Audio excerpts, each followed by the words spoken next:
Hello and welcome to BJ & Co. I'm Savi and we're playing Firewatch. This is a new type of Let's Play that we're doing. It's just me. And we're going to try and do it from beginning to end. Hopefully I can show you the entire game. I hear it's absolutely amazing. I've seen a little bit of it, so I know the first little bit, but after that it's completely blind. If you think this is a great idea, that we continue doing sort of these Let's Play, Let's Watch sort of things, be sure to let us know in the comments below. Comment, like, subscribe, share. It really helps the channel out. And be sure to check out our other social media aspects, which are also listed below. So let's just jump right in. No point in waiting.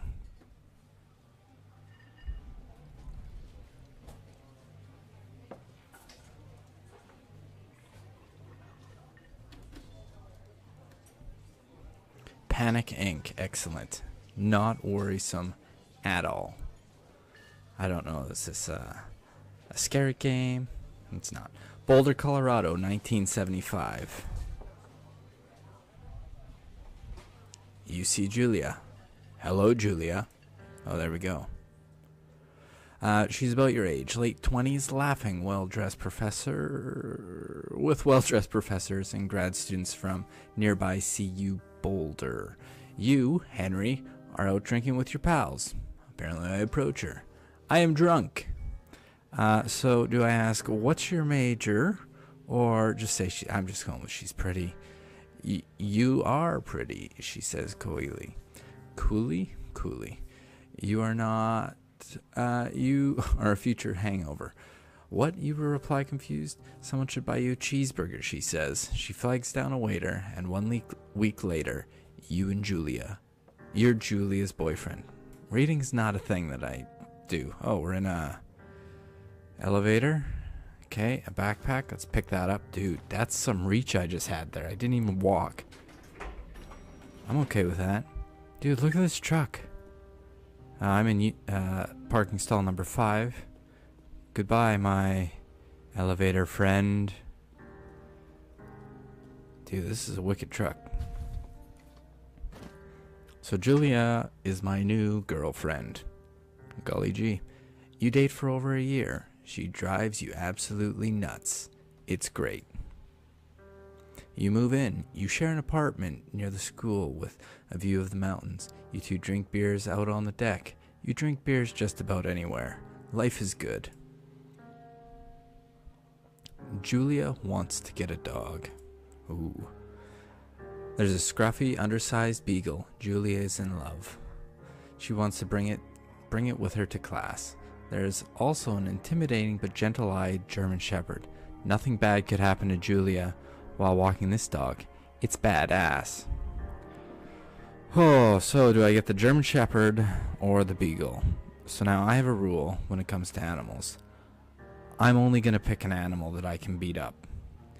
A German Shepherd is just right on the cusp of, hey, this might be able to beat me up. So I'm going to pick the beagle. And we're going to go with the name Buckets. Bucket's a good dog. And a week later, you've totally forgotten about the other one. Julia loves him. You love him too. Well, that's a good sign. 1979. You talk out on the deck. It's summer. 9:30 p.m. and the heat still radiates off of the high desert. What do you think about kids? She asks. Oh. Kids? They're not very smart or good at much.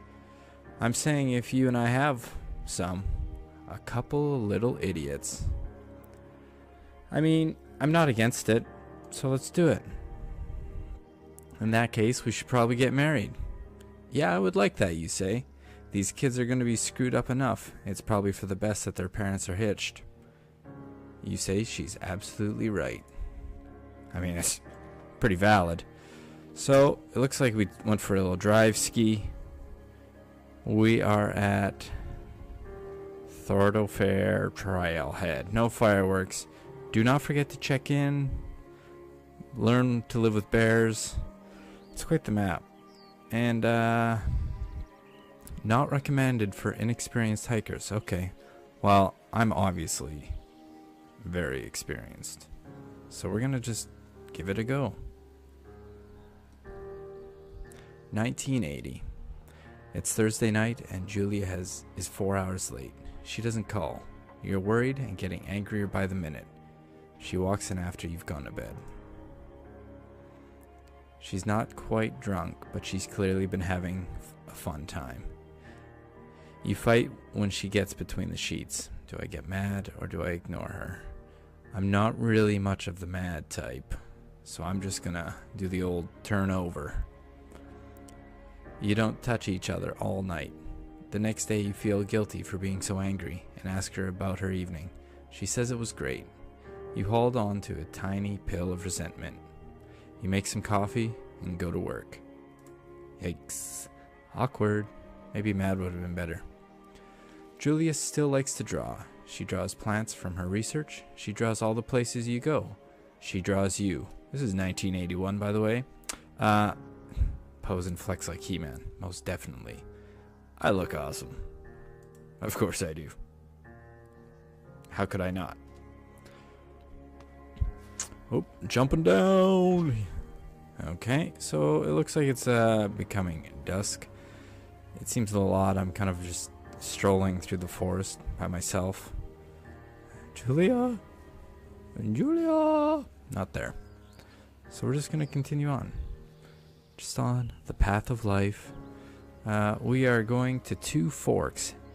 8 more miles. Dear Lord. Okay. Spacebar to climb over. Alright. Oh, look at that sun. It's so beautiful. 1982. During the summer, you and Julia enjoy walking Bucket at night. There's a festival in town. It brings in folks from faraway places. One of them tries to mug you with a knife. Oh, jeez. Bucket gets Kit. But fuck the dog, Julia yells. She gets flustered and has trouble speaking when she is stressed. You confront the attacker. So I'm not really much of a fighter, but I'm an intimidating son of a bitch. So I'm gonna scare him away. You reach into your pocket like you've got a gun and threaten to kill him. You manage to scare all three of you. He runs away. Julie asks to take a different path from that day forward. You say okay. You don't want to go that way either. From then on, you walk by the river. Makes sense. I mean, the river's kind of a scary place too, but... 1984. Plans to have kids get waylaid by work. Well, that's kind of sad. Julie gets offered a job at Yale. Yale is in Connecticut, 2,000 miles away. It's a great job. Associate department chair. She wants to move. You absolutely do not. I mean, I have a hard time telling somebody not to take a job. I do a lot of commuting myself, so that really seems like the option right now. You ask if she'll commute back and forth. You don't want to move to Connecticut. She says that'll be hard, but she'll do it if you won't move. You tell her not to pass it up, if it's what she wants. She agrees. She flies back to Boulder 3 times each semester. Dear Lord, that's hardly any time at all. 1985. I'm still -5 years old at this time. Julie is sent home from Yale on paid leave after having an episode. She lost it on a colleague for borrowing books that were important to her research. She didn't remember she had happily loaned them to him just 2 days prior. That's not good. She was found crying in a stairwell. You make macaroni and drink wine and try to forget about it, or you say that maybe you guys should talk to someone about it. I mean, this doesn't seem like a macaroni and wine thing. After seeing multiple doctors and having many tests, they are worried that Julia might be suffering from early onset dementia. She's 41. You both decide to keep it secret for now. Yikes, that's really early. So, it looks like I've gotten to a place where I'm gonna sleep. There's not a lot. I can't move. Oh, journal. Okay. Hello, journal. Hello. Look at that dong. That was me. That was me. Bucket is getting older. Julia comments that it's kind of nice because he he gets in less trouble around the house. A week later, she goes back to the university. Well, just me and buckets. Julie's affliction gets worse. She can't remember things in class. Her research is in shambles. She drives her car to the next town over for no particular reason and has to be brought home by the police. She is devastated. She is sent home on permanent medical leave. Some days you get the Julia who calls you a dope and your unborn children little idiots. Other days you get a stranger. She pulls you into bed to make love. After 5 minutes, she goes into a panic, believing her dad is at the door. That's never a good sign. You tell her family. They are crushed and begin to make trips to and from their home in Australia to visit her. For a while, your friends come by with little things to brighten her day. She gets worse. It's not good, but we're doing our best. 1988. You spend your days following Julie around the house. You count the seconds between the 2 weekly visits from Daniel the nurse. He suggests that Julia could live somewhere else. Somewhere with 24-hour care, a home. It sits with you for a couple months. I mean, I feel like at 41 I wouldn't want my significant other living in a home. So I'd most definitely take care of her myself. Well, we've woken up from a long night's rest. Man, this is an absolutely beautiful game. Needs to be said. So we'll just continue walking on this path. The path of life. Living, dreaming, and living. I don't know. Just talking. This is what happens. Oh. Hello, Mr. Deer. Hello, Mr. Oh. That was a very fairy jump you just did. But good day. It's impossibly hard. The worst... Let's try that again. The worst is when you get mad at her. Like when she tries to cook her own food. You can't do anything without her. And she can't do anything without you. When she goes to sleep, you stay up for a few hours, drinking on the deck. Watching baseball in the summer, college basketball in the winter. Drinking, then too. A lot of drinking. You start going out after you put her to bed. The first time you do it, you worry about her getting up and walking around while you're gone. Oh. Trust that she'll sleep like a rock. Or you put a chair in front of the bedroom door. I wouldn't go out, but let's do the chair in the door. You go to the same bar at the boring end of Pearl Street. It's nice there. Over time, you tell Sheila, the bartender, everything. It's a huge weight off. You're home and in bed by 1 a.m. a couple nights a week. You look forward to those nights. 1989. Uh-oh. One night, you are stopped at a DUI checkpoint. You blow a .10 and are taken to jail for the night. You consider trying to hide it, but you tell your sister-in-law, Susan. Damn it, Susan. Julia's parents take the next plane from Australia. They can't believe the state your house is in. Then they tell you Julia's coming to live with them. You don't argue. You say you'll visit soon. A few weeks go by. Summer is coming, and you see an ad in the paper for a job. You take it. Ooh. Just like that, folks. That's quite the sad story, to be honest.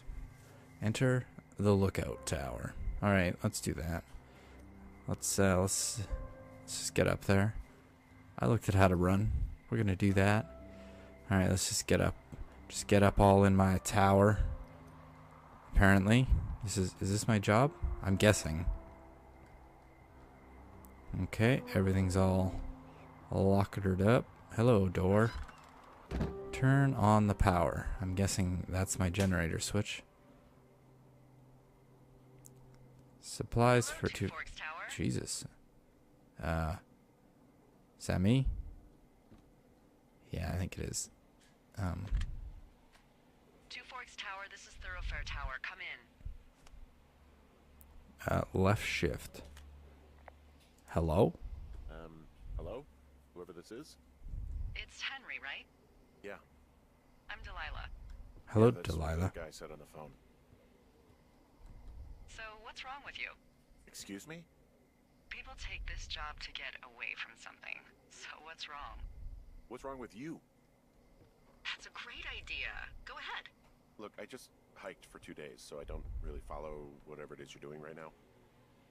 You take a stab at what's wrong with me. Fine, then can I sleep forever?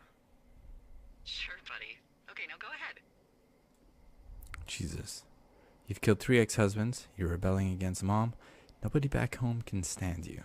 We're going to do rebelling against mom. You're probably just rebelling against a mom who wishes you had given her grandkids, by the sound of your voice, at least 15 years ago. You come out here and it really grinds her gears and you love it. Can I sleep now? Well, she also says I fuck immature men. Hello. In my defense, who wouldn't want a 28-year-old with ambition and energy and some fire in his belly in bed? Me. I'm going now. Just a second. Now it's my turn. Oh, come on. Okay. Good night. Bye. Let's see. I don't know anything about you. I say you got fired from your job and have finally decided to write your novel. That's the sort of bullshit reason you'll find a man out in the woods. Good night. Welcome to the job. Wow, what a jerk. I mean, yikes. Day 1. Good morning, Henry. Well, I guess good afternoon. You probably slept like a rock. Anyway, there's still a few hours of daylight to get some work in. I can see you at your desk, so call me when you're ready. What a perv.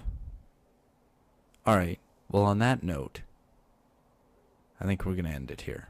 That was a good first episode. That was the intro to Firewatch. If you like this video, be sure to let us know, because we'll be sure to do more of them.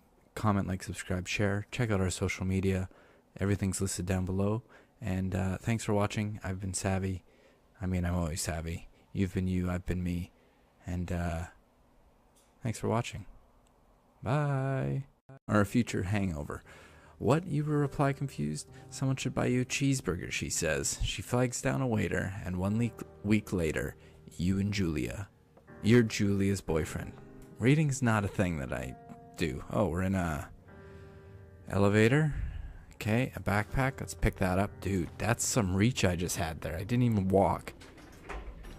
I'm okay with that. Dude, look at this truck. Hello, and welcome to BJ & Co. I'm Savi, and we're playing Firewatch. This is a new type of Let's Play that we're doing. It's just me.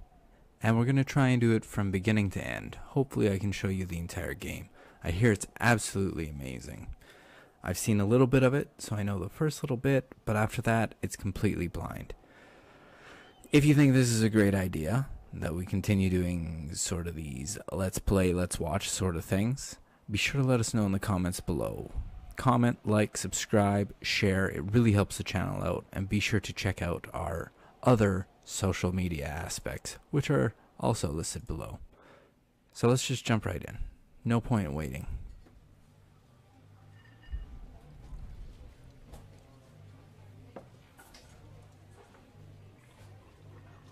With well-dressed professors and grad students from nearby CU Boulder. You, Henry, are out drinking with your pals. Apparently I approach her. I am drunk. So do I ask, what's your major? Or just say, I'm just going with she's pretty. You are pretty, she says coyly. Coolly? Coolly. You are not, you... Panic Inc. Excellent. Not worrisome at all.